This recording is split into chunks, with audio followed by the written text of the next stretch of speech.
Hi, welcome back to the channel. Michelle, and today I'm going to be sharing our family subjects mid-year homeschool update. So I made an update video about 3 months ago talking about our family subjects. I'll link it above. Not a lot has changed from there, but we are halfway through the school year, so I thought I would give this update for you. So our group subjects, if you're new here, I have a 10-year-old fifth grader, a 7-year-old doing first, second grade work, and a 3, almost 4-year-old doing preschool work. So the group subjects are mainly aimed at my oldest child.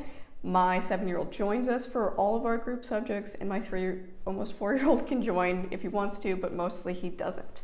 So the group subjects we do as a family are science, philosophy, geography, history, social justice, and this last December we did a Santa Claus unit study.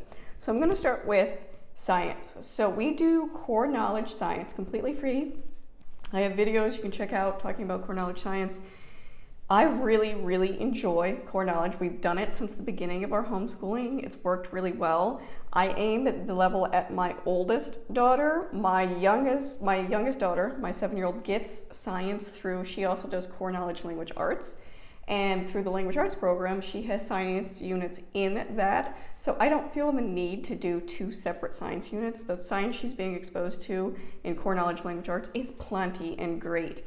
So we aim higher for the core knowledge because it is by grade level. So right now we are finishing up grade 4. We started grade 4 last year when my oldest was obviously in 4th grade, but we did an extended human body unit that went all the way from the unit K to grade 5 for core knowledge science.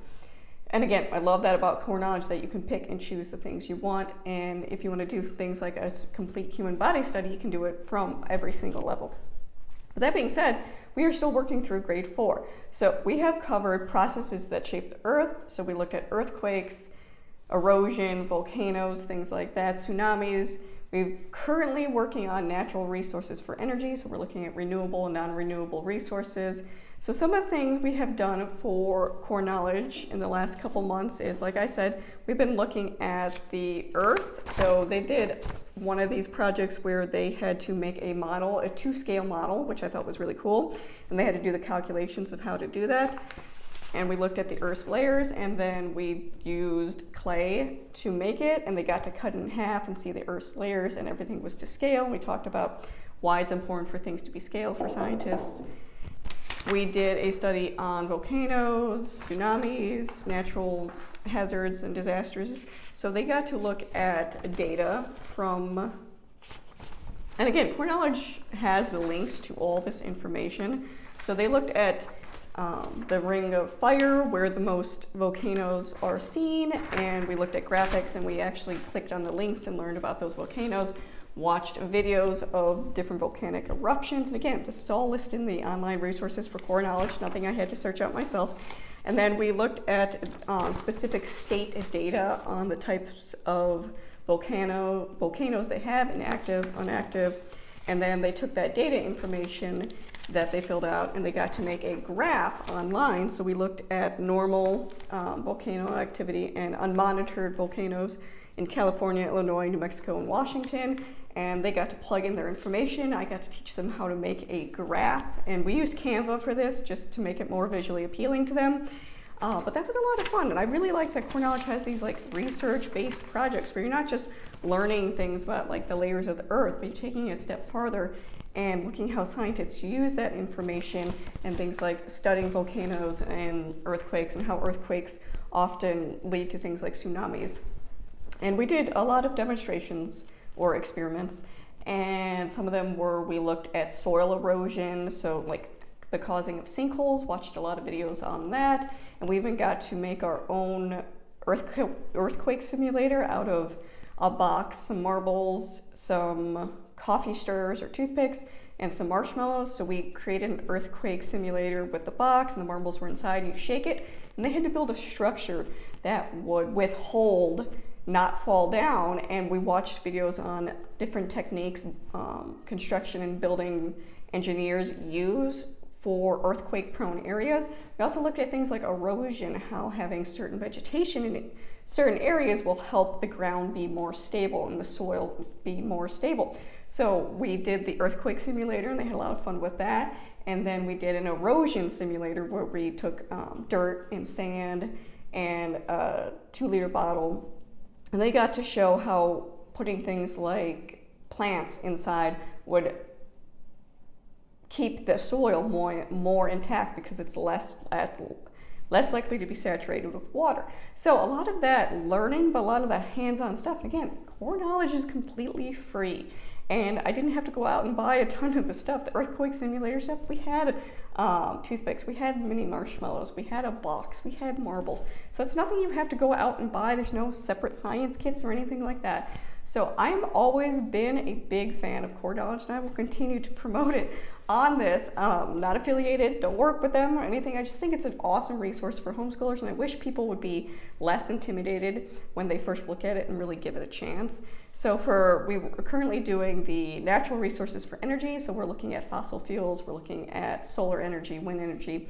And again, they're doing it more of a hands-on way. So we're currently looking at renewable, non-renewable resources. We played a game with popcorn. We each got a certain amount of popcorn.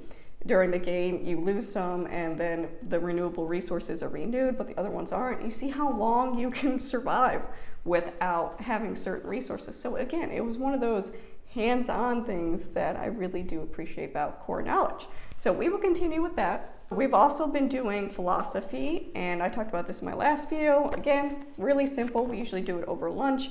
I just talk about the question that's being asked. Can you lie to yourself? It gives a specific philosopher and their ideas about it. And there's usually some type of quiz or questionnaire that you fill out, and it kind of shows you where you fall on that. And there's always follow-up or for further discussion or further thought. Those are really fun, and I really like to introduce those ideas to my kids and to really see how they see the world. And especially my 10, almost 11-year-old, she started to frame some of the ways she sees the world. So it's interesting. We did take a break from December just because we brought in a Santa study. So we only did this for about, I think, almost 2 months. And then we took a break in December. Same with geography. We continued geography, but we did take a break in December because of that Santa study. And it, just like the last update I had, the main things I'm using is this junior state notebook, and they fill in the information about the state. We do 2 states a week, and I have them fill out the state tree, and again, it comes with stickers and things like that, date of statehood, and then they write something interesting they learned about that state. And these are the 2 main books I have them pulling information from. This is just because I got it for a quarter at the library, and then I ordered this DK book. But one thing they've been really enjoying is the recipe book that we got that goes over the 50 states. And it's like an appetizer, an entree, a dessert. We've been cooking our way through the United States, and that's really been a lot of fun. And if you're new here, we are a gluten-free family. My youngest daughter has celiac disease, so there's been no issue adapting the recipes to be gluten-free, but that's probably their favorite part, and probably what they will most likely remember about these states is those recipes. But again, I didn't want to deep dive. I'm not having them memorize the states or anything at this point. Right now, I just want an exposure so they understand more about that state and generally where that state is located. That's my goal for them for this year in geography. It's been going really well. We picked it back up in January, and they've enjoyed getting back to the recipes. So next will be history. So we are continuing to use O Freedom, a Conscious U.S. History curriculum. This is the 2nd edition. Again, love this curriculum. So we have covered the transatlantic slave trade.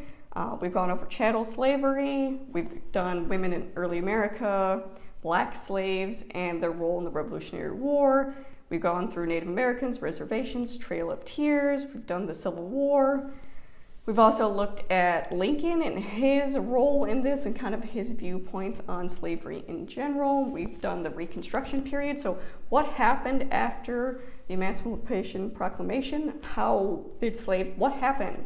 How did African Americans deal with that, and what resources were even available to them? So you're free, now what type situation. We've lately been looking at Chinese immigration and capitalism, socialism, and unions.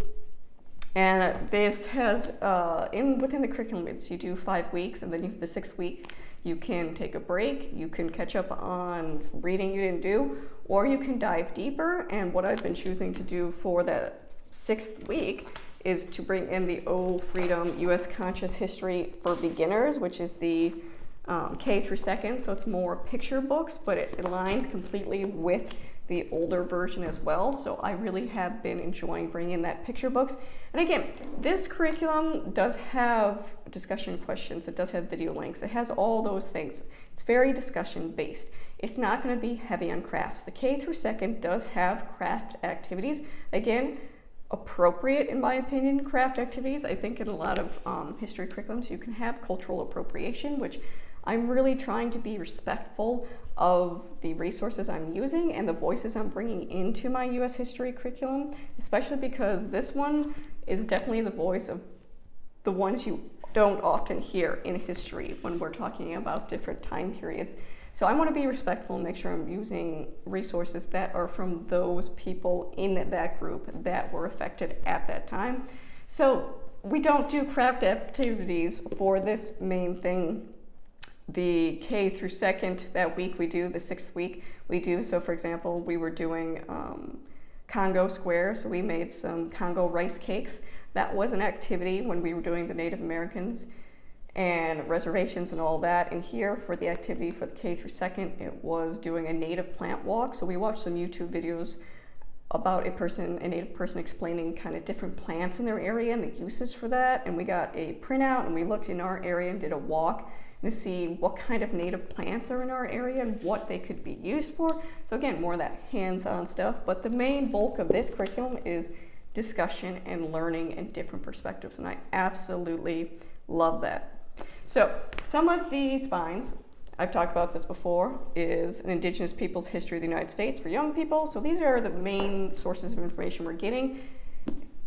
Different Mirror for young people, History of Multicultural America, and Howard Zinn, Young People's History of the United States.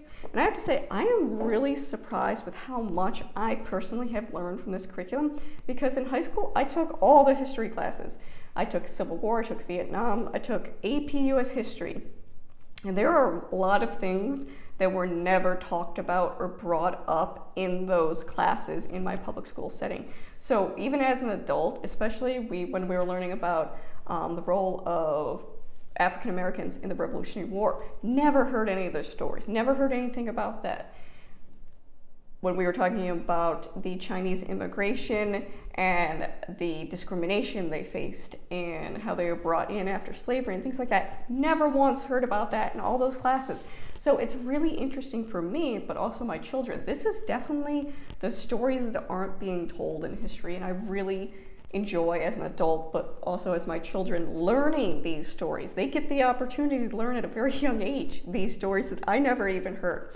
So I do think it is representing those perspectives really well. I think it's doing it in a very age-appropriate way, and I think that the resources being drawn are very good. So with the spine readings, we also do, and the discussion, we also do a book that goes along with those readings. So I picked up a couple that we've been doing.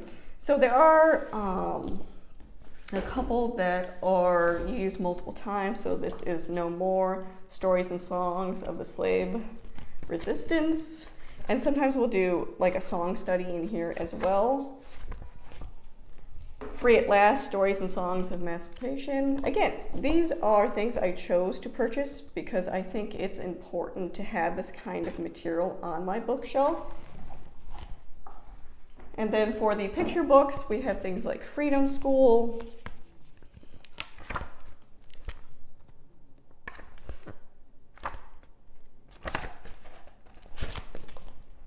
Heart and Soul is a popular one too, and we've gone over a few chapters in here as well. One we've been doing recently because we were talking about Chinese immigration, and this is one I chose to purchase as well.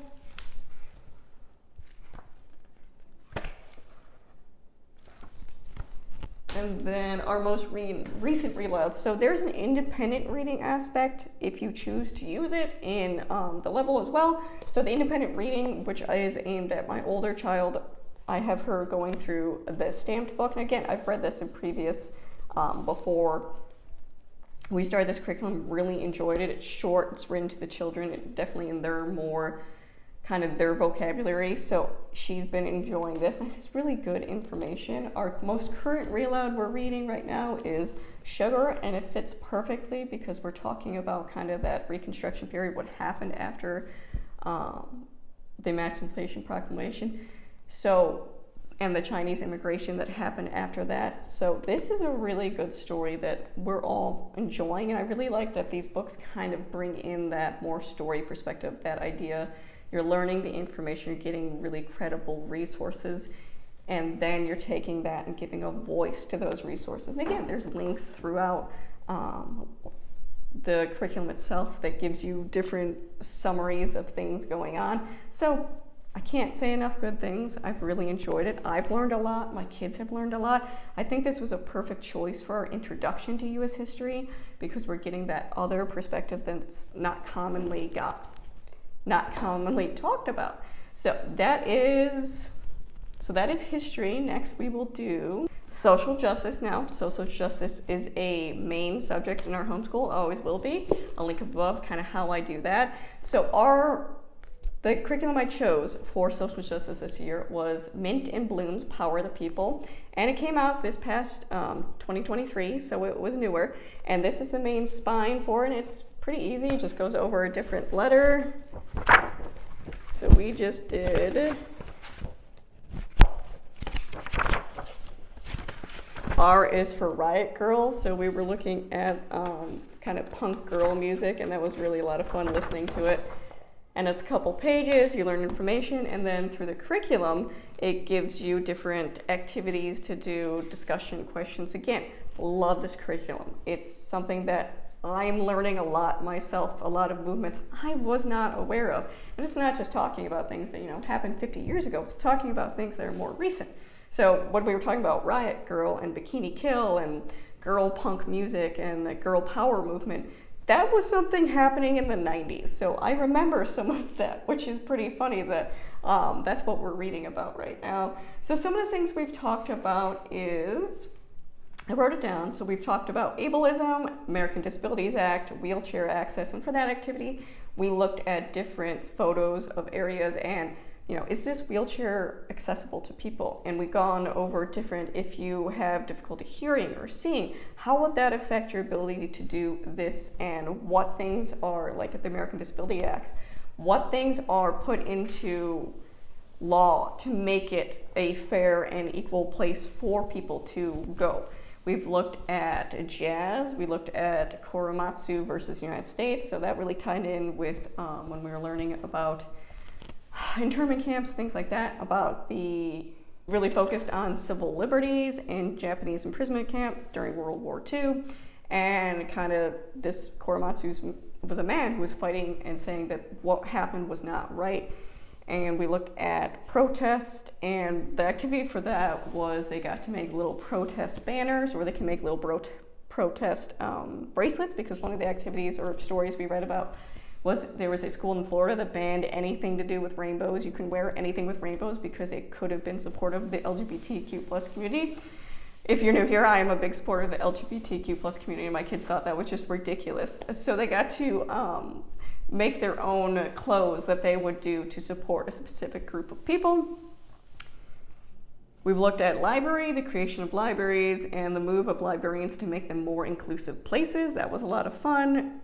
We've talked about nuclear weapons, so we watched videos on fallout shelters, and Dr. Tooth, so a scientist who looked at baby teeth of children who were within a vicinity of the impact area where they were doing nuclear bomb testing, and kind of the effects that was having at children and the long-term effects, which led to things like the nuclear test ban.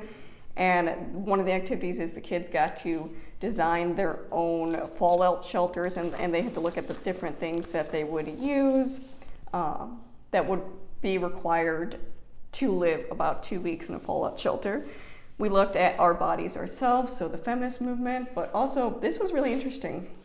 The idea that women knew more about their bodies than the medical staff of the time, which is something that is sadly, I think, still ongoing, and that women just aren't heard very well in the medical community. So we looked at our bodies ourselves. It was a group of women that got together and made kind of a booklet or pamphlet about their bodies and different things that weren't being talked about in the medical community, or they were being brushed off because they were females with concerns.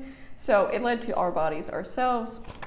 And the kids got to make their own Mad Lib about Our Bodies Ourselves and what their pamphlet would be about. So that was just really empowering as a female, and just helping my girls understand, especially that they have ownership over their own bodies. They can be their self-advocates.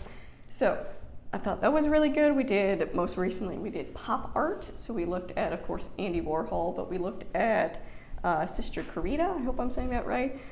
She was a nun, and she did a lot of artwork around different foods. So she did Wonder Bread, and she took the colors of Wonder Bread and made statements about hunger and poverty in the world. She made a lot of statements about how things were going at that time. So that was really interesting, and the things they did for that. So my daughter, she made a picture of a Subway sandwich, but the things represented different things. So the brown represented animals and the care of animals and the treatment of animals. The red represented the blood spilled, the mistreatment of animals. The blue represented, I believe, the love and care that we should be taking care of our planet. So she took this really everyday, much like Sister Carita did, this everyday object, and turned it into a commentary about the times, about how we treat animals. She's very passionate about animals and things like that. And then my 7-year-old did like a 3D pop art. So she made a can of gluten-free, this is probably inspired by Andy Warhol and the Campbell Soup can. She made a container of gluten-free frosting, and on it she wrote a money sign all over it, because she was making a commentary that gluten-free food is significantly more expensive, and why that's wrong, because unfortunately when you have celiac disease, gluten-free food is your only medical treatment, but it's usually at a much higher price than traditional food. So she was making a commentary on that, which I thought was really interesting, and I completely agree with that. It's not right that people with medical conditions or autoimmune conditions or food allergies often pay the price of that, even though it's a medical condition. And I said we recently talked about Bikini Kill and the girl power movement, and they really enjoyed listening to some of that music. And again, it was appropriate for what they were listening to, which leads to our last thing I'm going to talk about, which is our Santa study we did in December. I'll link up above if you want to see our resources. I also did a day in the life in December where you can see one of the activities we did and kind of how we incorporated it. So we looked at St. Nicholas, and we studied how he was an actual bishop, and for that activity we made little origami St. Nicholases, and then we went from there into learning more about the different versions of Santa Claus and how it's evolved over time, and how it's really a modge podge of a bunch of different cultural beliefs and ideas coming together to form this, but also how the commercialism of it happened as well, and kind of how the imagery was taken and used for certain purposes and for things like capitalism gain. So I enjoyed it. If you want to see those resources I used, check out that video. But I think it was really interesting, and again, it wasn't about proving or disproving that Santa was an actual person. To me, it was about talking about what Santa represents, or Sinterklaas, or St. Nicholas, whatever you want to talk about, that overall all these things have the common theme of thinking of others, not being selfish, not thinking of just yourself. This is a time, a person who represented something greater, something that we all would hopefully strive to be caring, compassionate individuals that are thinking about other people. And it really did, I think, help bring a lot of joy this past December Christmas season, talking about the importance of these symbols. And not just, like, some people had some issues when I made the video about, is it lying to your children? Again, you're a parent, make your own choices with that. The way I approach it is, whenever my children ask me if Santa exists, I say, I believe. I leave their beliefs up to them. Believing in Santa, believing in any faith really, takes a leap of faith. It's not something that can be coerced or forced. It's something that you have to come to yourself.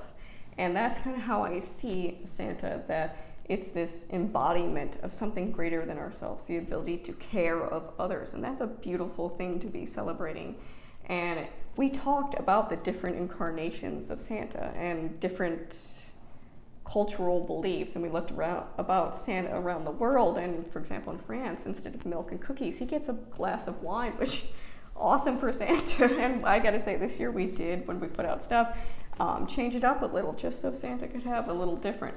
But it's things like that that I'm not telling my children it's this or that. I'm leaving that decision up to them, that I presented them with a sleuth of information and different ideas and thoughts about what Santa is, both as a person, a myth, a legend, a creation. And it's their idea, it's their choice where they want to go with that. And it was a really nice experience. And one of the activities we did at the end is we made a quilt, because I do like to, because every year we do a specific study in December, whether it be a cultural holiday, a cultural belief, whatever it may be, something, winter solstice, something to do with December. So this year we made a Sinterklaas quilt. Probably have to back up a little for you to see that, but I like having these things we've made that from different cultures or ideas or beliefs. So every year we display them, and that's kind of some of our decoration. But I want my kids to realize that although in this house we are Christian, we celebrate the birth of Jesus, we also celebrate Santa. We celebrate many things and beliefs in this house, that it's not just that. I want them to go into a world and realize there's many ideas, that it's not just this one belief or idea that you have to have. So I like having these little reminders for them for every year, so they can look back and think about the things we learned about. So this is obviously the bishop's hat for St. Nicholas. This is the shepherd's hook, because St. Nicholas was supposed to be the shepherd of his people. And then there's a horse on the bottom, because St. Nicholas rode a horse, a white horse. So they cut out all the pieces. I just got some fabric from Walmart. They cut out all the pieces and we put it together. And again, it's one of those things I will enjoy having hung on our wall every year as kind of a reminder of what we did, but also to remind them of the things we learned about in different cultures and beliefs we've talked about. So it really did bring a lot of joy this past December, and I think it was a great study to do. So that is everything we've been doing for family subjects. And like I said in that other update video, not a lot has changed. We did add in the December Santa Claus unit, but we usually stick to the same stuff. We don't have to constantly be changing things up to make it entertaining. I think if you're using really good resources and you're really discussing the things about it, you don't have to have all the flash and fun things, activities that go with it. If you're doing a good job with your resources, you have really good curriculum you're using, it's really fun naturally. So that is everything we're doing with family subjects. If you have any questions, leave them in the comments below. If not, thank you for watching.